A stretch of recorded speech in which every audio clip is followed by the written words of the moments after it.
Tanpa teragak-agak, mereka terus menukar bendera, mencabut bendera Belanda dan menggantikan bendera.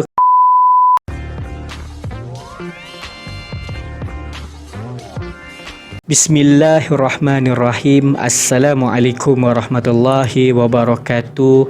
Salam persaudaraan, salam ukhuwah, salam silaturahmi, salam tetangga kepada semua sahabat-sahabat Brofir yang berada di Malaysia, yang berada di Indonesia, yang berada di Brunei, di Thailand, Singapura, Filipina. Semoga dalam keadaan yang baik. Amin amin ya rabbal alamin. So pada malam ini Brofir pingin sekali lagi untuk hadir untuk melihat untuk menambahkan wawasan Brofir, menambahkan ilmu pengetahuan Brofir mengenai benda-benda atau perkara-perkara yang baru dan juga perkara-perkara sejarah. So yuk pada malam ini Brofir pingin untuk melihat satu video, iaitu kalau sempat Brofir lihat adalah tajuknya kronologi peringatan Hari Pahlawan 10 November di Surabaya. So emangnya ada apa? Brofir pingin dan penasaran gitu, ingin tahu apakah sebenarnya dan apa isi dari videonya. So tak apa lama-lama lagi, yuk kita nonton bareng dalam kiraan 3, 2, 1, play. Okey, Adi Channel, jangan lupa dilanggan channelnya Adi ni.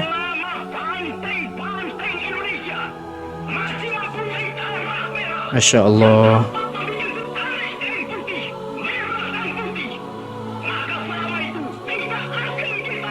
Ini suara Bung Tomo ya.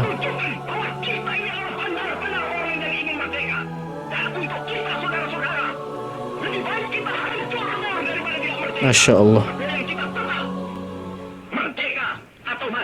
Merdeka atau mati, katanya Bung Tomo. Assalamualaikum warahmatullahi wabarakatuh. Jumpa lagi di Adi Channel dalam playlist Menolak Lupa. Indonesia telah merdeka pada 17 Agustus 1945 setelah Bung Karno memproklamasikan kemerdekaan Indonesia di rumahnya di... Okey, sekejap saudaraku.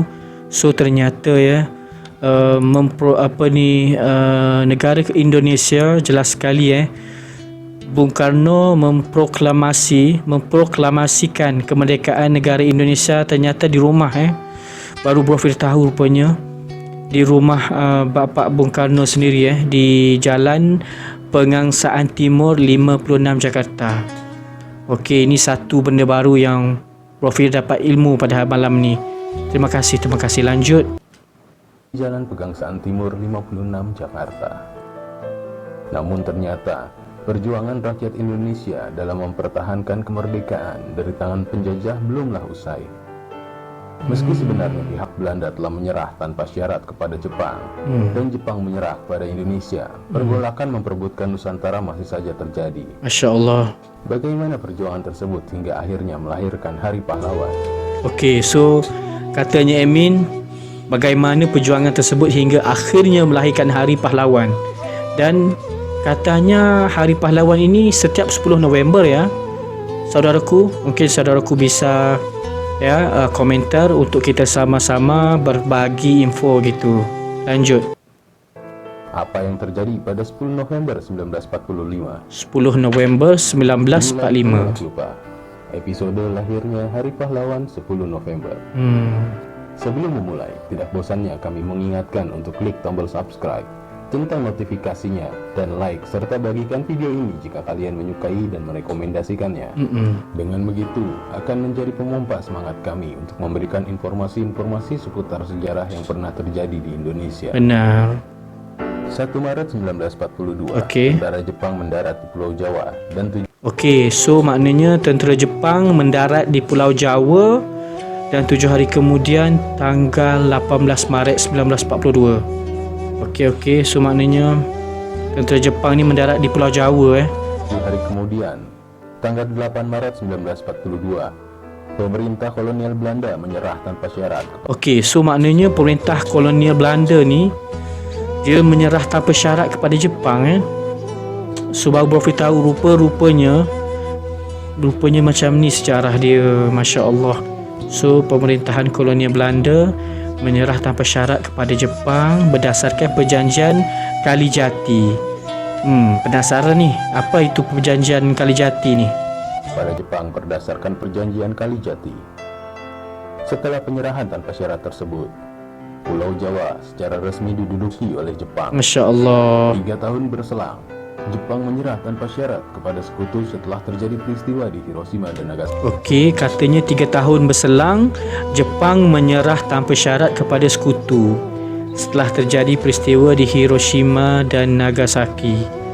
Okey, yang ni hampir sama peristiwa yang berlaku dekat Malaysia ataupun tanah Malaya waktu tu yang mana katanya pada waktu itu tentera British katanya kembali menguasai tanah Melayu ataupun Malaya ekoran daripada gara-gara pengeboman di Hiroshima dan Nagasaki. Okey, yuk lanjut.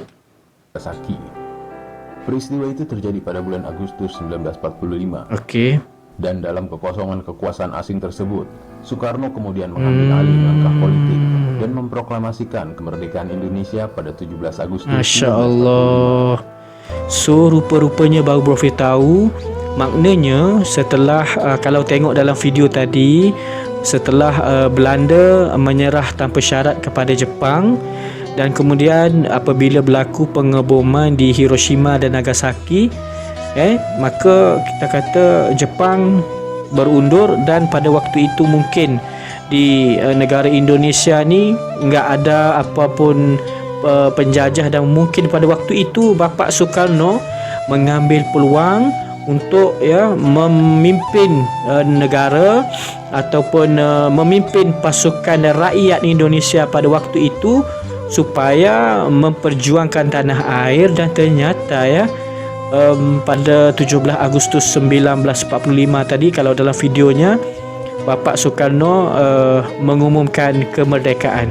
Belum juga genap 1 bulan Indonesia merdeka, pasukan tentara Inggris datang ke Jakarta. Okey, jap. Oh, tapi belum juga 1 bulan Indonesia merdeka, pasukan tentara Inggris datang ke Jakarta pada 1945, 15 September. Masya Allah. Kayaknya selepas 1 bulan merdeka, tentara British ataupun Inggris ini datang lagi ya. Okey, lanjut. Pada tanggal 15 September 1945 dan kemudian ke Surabaya pada tanggal 25 Oktober 1945. Okey, dan ternyata pada Oktober 1945 ke Surabaya pula British datang ke Indonesia tergabung dalam AFNI atas keputusan. Okey, katanya tentera Inggris datang ke Indonesia tergabung dalam AFNI. Apa ni Allied Force Netherlands East Indies ni, atas keputusan dan atas nama blok sekutu. Dan atas nama blok sekutu, alih-alih bertugas untuk melucuti tentara Jepang, membebaskan tawanan perang yang ditahan oleh Jepang, serta memulangkan tentara Jepang ke negerinya. Namun, di balik itu tentara Inggris yang datang juga membawa misi utamanya, yaitu mengembalikan Indonesia kepada administrasi pemerintah Belanda. Okey, baik, baru Bro Fir faham. Okey, baik. Maknanya kehadiran British ini sebenarnya adalah untuk mengembalikan Indonesia kepada pemerintahan Belanda. Okey, kayaknya Belanda inilah sekutunya Inggris. Okey, baik. Sebab itulah dia mahu mengembalikan Indonesia kepada administrasi pemerintah Belanda. Katanya sebagai negeri jajahan Hindia Belanda. Okey, baik. Bro Fir ngerti. Siap. Okey, lanjut. Belanda sebagai negeri jajahan Hindia Belanda. Tentu saja pasukan Belanda ikut membonceng bersama rombongan tentara Inggris untuk tujuan tersebut. Masya Allah. Inilah yang kemudian memicu gejolak rakyat Indonesia. Okey, so katanya inilah yang kemudian memicu gejolak rakyat Indonesia dan memunculkan pergerakan perlawanan rakyat Indonesia di mana-mana. Yalah, mana tak marah setelah hampir kita kata sebulan mereka merdeka, datang pula British ataupun Inggris ke tanah Indonesia ni dan katanya menyerang Surabaya, dan tak cukup dengan itu nak serahkan pula Indonesia kepada Belanda, memang marahlah. Takkan rakyat Indonesia tak marah? Mereka dah berjuang habis-habisan, dan semestinya kali ini mereka enggak akan tinggal diam. Pasti mereka akan menyerang habis-habisan. Bak kata Soekarno, merdeka atau mati. Siap-siap, lanjut. Memunculkan pergerakan perlawanan rakyat Indonesia di mana-mana. Kembalinya pasukan Belanda ke Surabaya turut diikuti berkibarnya bendera merah putih biru. Okey. Tanpa persetujuan pemerintah Indonesia daerah Surabaya, ditiang pada tingkat teratas Hotel Yamato. Okey. So di tiang atas tingkat teratas Hotel Yamato pada malam hari tanggal 18 September 1945 tepatnya pukul 21.00 pukul 9. So katanya ada bendera digantikan. Bendera apa tu saudara? Pada malam hari 18 September 1945, tepatnya pukul 21.00. Keesokan hari, para pemuda Surabaya yang melihat bendera tersebut menjadi geram. Memanglah. Karena mereka menganggap Belanda telah menghina kedaulatan Indonesia. Bagaimana tak menghina kalau profil pun marah? Gimana ni tiba-tiba saja hadir ke negara orang malah menukar bendera? Semestinya bagi profil pastilah masyarakat Surabaya itu marah. Memangnya Belanda ini telah menghina kedaulatan kerana mereka baru saja merdeka dan tiba-tiba aja menggantikan bendera. Siap-siap, lanjut. Hendak mengembalikan kekuasaan kembali di Indonesia dan melecehkan gerakan pengibaran bendera merah putih yang sedang berlangsung di Surabaya. Massa pun berkumpul di Hotel Yamato. Dengan itikat baik, pihak Indonesia pun meminta perundingan dan negosiasi penurunan bendera asing tersebut. Saat itu Sudirman dikawal oleh Sidik dan Haryono, kemudian masuk ke hotel untuk berunding. Tapi perundingan tidak berjalan baik. Pihak Belanda tidak bersedia menurunkan benderanya. Maka terjadilah perkelahian di dalam ruangan tersebut. Sidik gugur di dalam ruang perundingan. Masya Allah. So Sidik gugur di dalam ruang perundingan setelah terkena timah panas petugas Belanda. Masya Allah. Panas petugas Belanda. Sementara Sudirman dan Haryono melarikan diri keluar hotel. Masya Allah. Mendengar suara tembakan dan melihat Sudirman dan Haryono yang berlarian keluar hotel, sebagian massa kemudian berusaha naik ke atas hotel untuk menurunkan bendera Belanda. Masya Allah. Haryono yang semula bersama Sudirman kembali ke dalam hotel tersebut dan terlibat dalam pemanjatan tiang bendera. Masya Allah, ya Bersama Allah. Kusno Wibowo, mereka berhasil menurunkan bendera Belanda, merobek bagian birunya, lalu menggereknya kembali ke puncak tiang bendera. Masya Allah. Setelah aksi heroik keberanian para pemuda Surabaya tersebut, 27 Oktober meletuslah pertempuran. Okey, so maknanya pada 27 Oktober meletuslah pertempuran pertama di antara Indonesia melawan tentera Inggeris. Masya Allah. So Profi rasa macam sangat berani, sangat orang kata wow, tanpa berfikir, tanpa teragak-agak, mereka terus menukar bendera, mencabut bendera Belanda dan menggantikan bendera keramat merah putih. Masya Allah. Dan ternyata mungkin peristiwa itulah yang menjadi titik tolak ataupun punca tercetusnya pertempuran pertama di antara Indonesia dan juga tentera Inggeris. Siap, lanjut. Pertama antara Indonesia melawan tentara Inggris. Serangan-serangan kecil tersebut di kemudian hari berubah menjadi serangan umum yang banyak memakan korban jiwa di kedua belah pihak. Masya Allah. Sebelum akhirnya Jenderal D.C. Hawthorne meminta bantuan Presiden Soekarno untuk meredakan situasi. Kemudian pihak Indonesia dan pihak tentara Inggris sepakat melakukan. Okey. So dan ternyata pihak Inggris akhirnya tak tahan, mereka pun tengok semangat melawan rakyat Indonesia dan ternyata Inggris bersepakat untuk melakukan genjatan senjata pada 29 Oktober 1945. Masya Allah. Genjatan senjata yang ditandatangani pada tanggal 29 Oktober 1945. Keadaan berangsur-angsur mereda. Walaupun begitu, tetap saja terjadi bentrokan-bentrokan bersenjata antara rakyat dan tentara Inggris di Surabaya. Masya Allah. Bentrokan bersenjata tersebut memuncak dengan terbunuhnya Brigadir Jenderal Malabi, Wah, Brigadir Jenderal Malabi. pemimpin tentara Inggris untuk Jawa Timur, Oh. pada 30 Oktober 1945 sekitar pukul 20.30. Saat itu mobil Buick yang ditumpangi Oke.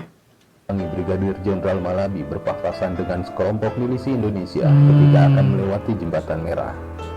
Kesalahpahaman menyebabkan terjadinya tembak-menembak yang berakhir dengan tewasnya Brigadir Jenderal Malabi oleh tembakan pistol seorang pemuda Indonesia yang sampai sekarang tak diketahui identitasnya. Masya Allah. Kemudian mobil tersebut terbakar setelah terkena ledakan granat yang menyebabkan jenazah Malabi sulit dikenali. Kejadian ini menuai kontroversi dan banyak kejanggalan. Pihak Indonesia yang disalahkan karena telah dianggap melanggar perjanjian gencatan senjata. Masya Allah. Namun, berbagai sumber menyebutkan seorang perwira Inggris justru bersaksi bahwa Jenderal Malabi yang memerintahkan untuk menembak kerumunan massa tersebut, dan juga tidak benar-benar yakin apakah Malabi dibunuh oleh orang Indonesia yang mendekati mobilnya yang meledak bersamaan dengan serangan terhadap dirinya. Meski begitu, kematian Malabi ini menyebabkan pihak Inggris marah kepada Indonesia dan berpihak pada keputusan pengganti Malabi, Mayor Jenderal Eric Carden, Robert Mansard, yang mengeluarkan ultimatum untuk meminta pihak Indonesia menyerahkan persenjataan dan menghentikan perlawanan. Menyebutkan juga bahwa semua pimpinan Indonesia, pemuda, polisi, dan kepala radio Surabaya menyerahkan diri dengan mengangkat tangan ke Batavia Weg atau Jalan Batavia. Batas ultimatum itu adalah jam 6 pagi pada tanggal 10 November 1945. Ultimatum-ultimatum itu disebarkan melalui pamflet udara oleh tentara Inggris, dan ancaman itu tidak membuat gentar sekalipun. Masya Allah. Are-are Surabaya justru naik pitam dan melawan, sebab Indonesia sudah berdiri sebagai sebuah negara. Selain itu, banyak organisasi perjuangan bersenjata yang telah dibentuk masyarakat, termasuk di kalangan pemuda, mahasiswa, dan pelajar, Masya yang Allah. menentang masuknya kembali pemerintahan Belanda yang memboncengi kehadiran tentara Inggris di Indonesia. Masya Allah. Rakyat Surabaya tak dibiarkan berjuang sendiri.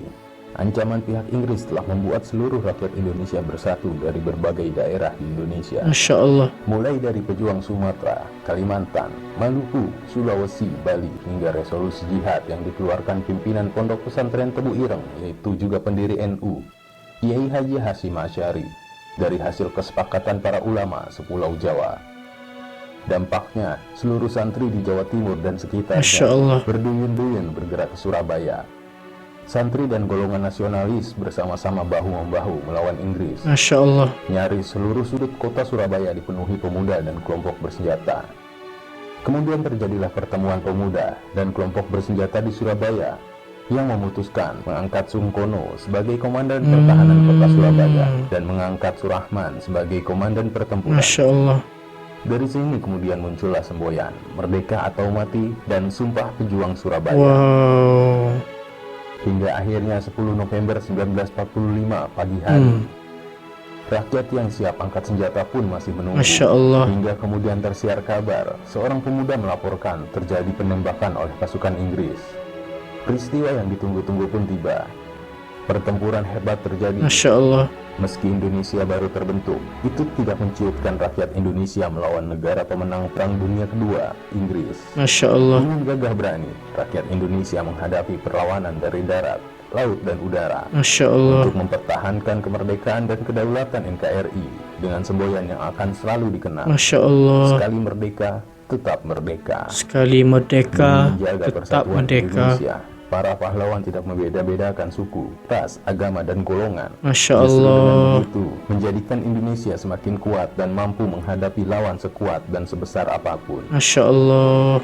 Mampukah kita menjaga kesatuan dan persatuan bangsa Indonesia di tengah perbedaan yang ada, seperti yang telah dilakukan dan dicontohkan pendahulu kita?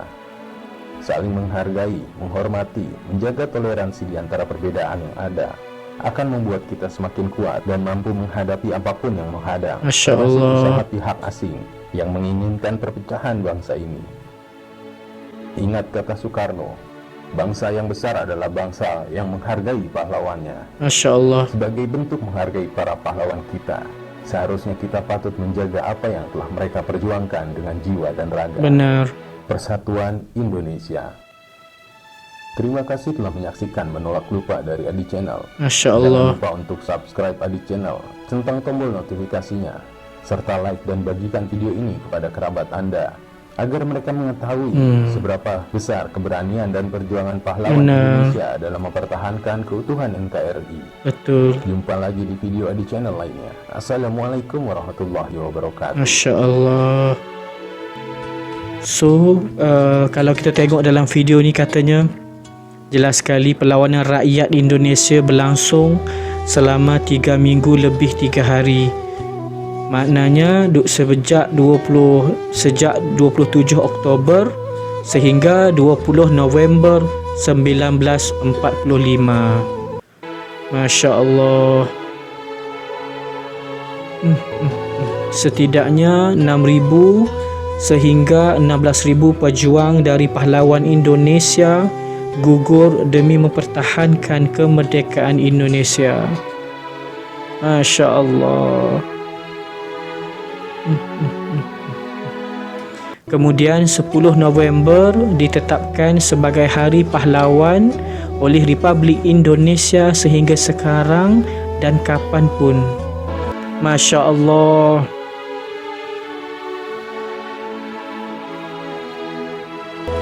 Walaupun Indonesia kalah dalam berperang, Surabaya hancur serta ratusan ribu rakyat mengungsi, perlawanan rakyat Indonesia membuat pihak Inggeris menarik pasukan dan selanjutnya bersikap neutral terhadap kedaulatan Indonesia.